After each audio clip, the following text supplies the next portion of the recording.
Good morning guys, ngayon ay day 3 namin. Andito kami sa sa Baguio, malapit lang sa Burnham Park. Ride out namin ngayon, papunta na kami ng Tinok, New Highest Point. Ito yung tinuluyan namin. Mura lang naman dito. Naging 3 kami kagabi. Nakasama namin yung kagrupo ni Paul. Bali 1,000, ambag-ambag lang kami 3. Ngayon ride namin Tinok, pero gagawin siguro namin 2 days. Baka hanggang Bugyas lang kami, tapos tomorrow na ang ahon sa Tinok. Tapos next namin is Sagada. Subukan naming abutin, depende kung ilang araw. So alis na kami, ride out na kami. Update namin kayo mamaya. Ibang klase mga ahon dito guys. Almusal namin ahon. At yung mga lusong ganito, grabe. Parang ulating inasinan. Walang madaling ruta sa Baguio. Lahat mahirap.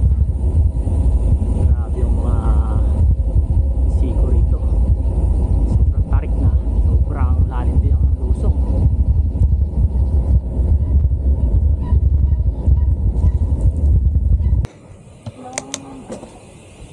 Kita nyo ba yan guys, yung mga ahon na yan? Ang klase. Sobrang kakaiba. Pero sobrang ganda ng lugar. Sobrang unique, tahimik, payapa. Konti lang sasakyan ngayon, alas 8 pa lang. Saya pumadyak dito. Although ahon, okay rin. Ito ng mga tanawin, labis talaga. Pero yung mga ahon, legit ang view. Ito ang biking area namin. No? Yung view na yan, grabe oh. Yung pati ng papa. Down yun na to eh. Yung part na yan? Wow, grabe oh, yung view na yan oh. Yan yung gusto kong makita rito. At yung na-enjoy ko dito talaga. Dito ako nag-start mag-enjoy na yung mag-touring. Kasi yung nadaanan ko na yung mga lugar namin, mga pine tree, sobrang ganda ng lugar, payapa. Parang kahit ahon, napakasarap naman pumadyak dito. Kasi sabi nga nila, ang hirap-hirap sa Baguio. Pero parang balik ako ng balik. Mahirap lang pag hindi mo pa alam mag-iring. Okay, yun. Totoo. Pagka, yun, mga newbie, siyempre, mararanasan mo talaga yung pinakamahirap na part. Ako sa part ko naman, pang 5 times ko na nga, may idea na ako. Kung anong kaya mong ipadyak, di yun, mag-low gear ka. Saka kung ganito na yung oras naman namin ay mahaba. Ito yung gusto ko yung walang pressure. Tama. Papadyak lang kami para mag-enjoy. Yung sabi ko kay Paul, padyak lang tayo para mag-enjoy. Huwag kang mag-alala sa baka kung anong oras baka mahirapan tayo. So maraming way. Basta mag-enjoy tayo, yun lang ang goal. Saka maganda rito, kita mo. Respetado ng mga drivers. Yun, isa po yun. Medyo mas disiplinado talaga dito sa Baguio. Kahit sa mga tawiran, nakakatuwa. Pagdating mo lang ito, anong first name mo? Jason. Paul. Froilan ako. Yeah, Froilan. Pagpunta niya lang yan sa Halsema Highway, medyo alis na lang ngayon. Sabi nga. Tahan ng gulay ngayon. Mabibilis yung mga ibang sabi nga nila, Halsema ang pinaka-delikadong road ng Pilipinas. I don't know. Nung panong, Noon yun. nung mga 90s yun. Ngayon di naman na. Ngayon simentado na. Okay. Kaya lang, Pero syempre, doble ingat na lang. laban dito ngayon, yung iba nagkakabul ng benta ng Nagmamadali. gulay. Okay. Nagmamadali yung mga yan, balikan kasi uwi. Alerto kami sa mga Kasalubong, especially kasalubong. okay. Lalo sa mga corner, no? Oo. Ayos.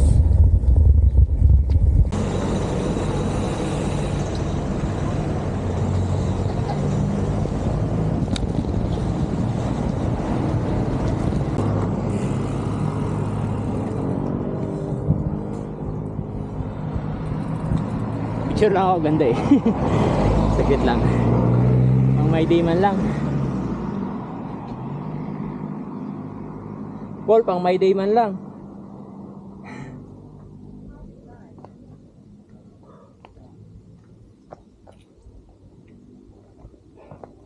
Paul, po. Dikit ka sa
mo yung mga galaw mo tansyado hanggang sa mga pagsandal ng bike. Kasi may nasirang parts natin, hirap.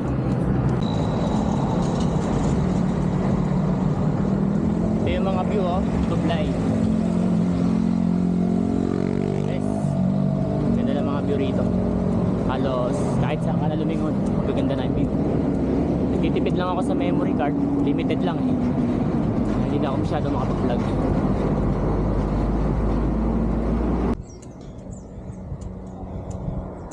Hindi ko alam kung gaano na kami kataas, pero tuloy-tuloy yung ahon, pero banayad na lang.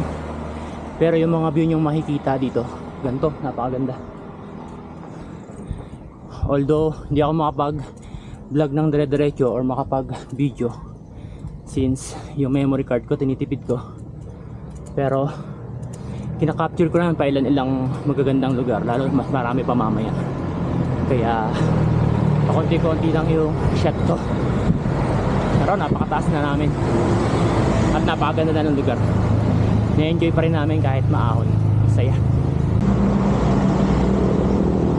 Simula nung nag-ride kami, almost 18 kilometers pa lang natatakbo namin, pero grabe nakataas yung kinalalagyan namin.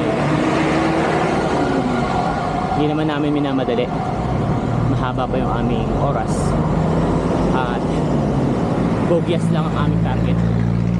Madadaanan din daw namin yung old highest point, which is yung Atok. Kaya sulit na sulit. Inalalayan ko lang si Paul para hindi lumalayo yung kanyang tuhod kasi medyo may pain pa yung tuhod niya. Kaya chill lang kami.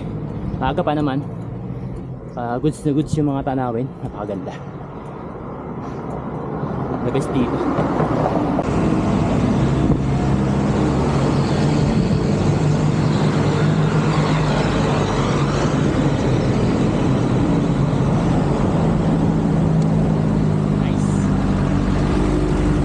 Konting lusong, nakapagpahinga rin ng konti. Ay, sarap mag-bike. Pero iyaon mo doon sa unahan. Left side naman yung view, napakaganda rin. Sulit. Sarap mag-bike. Sarap mag-bike touring. Yun, oh. Left side, ganda. Right side, maganda rin. Yung klima, malamig.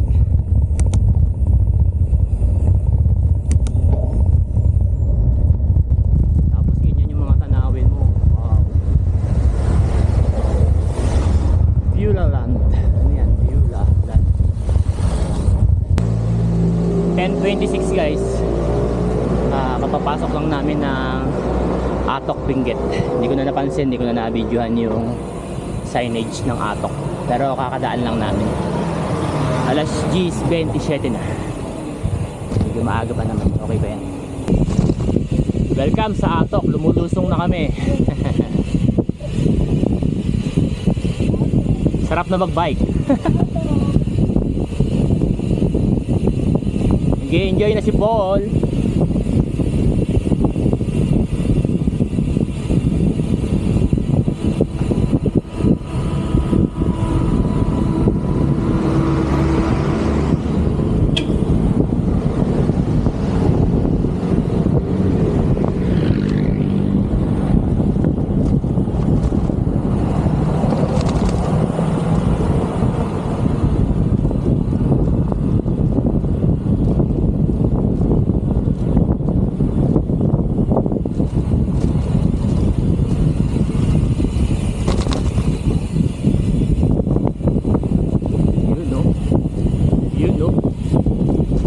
Kaliwa kanan ng view, ang ganda oh.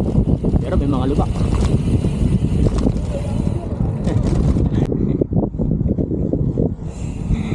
Ay nako, hindi ko mapigilang hindi mag-video. Grabe, napakaganda naman dito. Although siguro hindi makikita yung ibang view sa camera, pero yung nakikita namin ngayon, sobra napakaganda. Dok.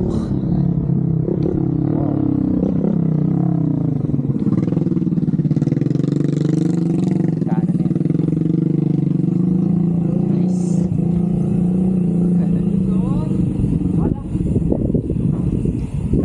nagtitipid ako ng memory card. Lalaban ko na to, bibili na lang ako mamaya. Sarap mag video eh. Mga sigo dito guys, patindi.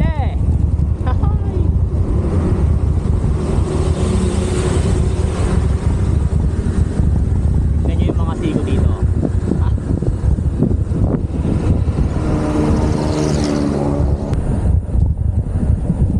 Tapos ganyan ang view, the best. Woo! Saya.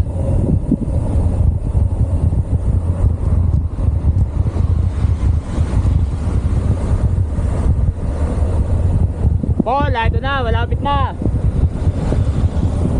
May nakita si Paul na siko na malupit dito eh. Ito na, malapit na namin daanan. Ito na yun. Slow down. Slow down. Paul, ito na Paul. Paborito mo siko. Grabe oh. Woo! Grabing siko yan. Nakapol. Yan, video okay lang.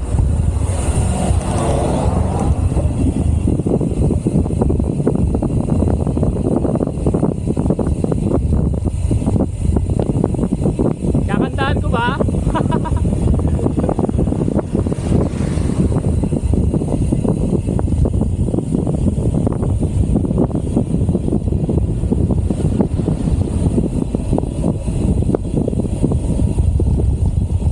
Slow down.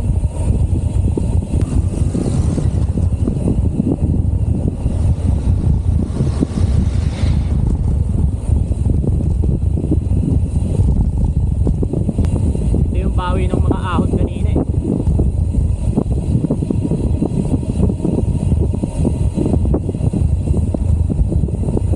Slow down.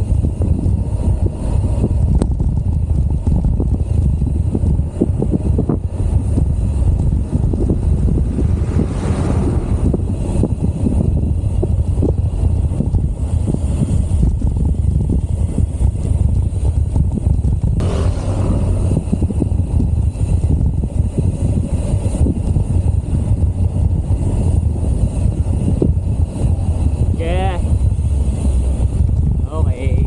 Tama na.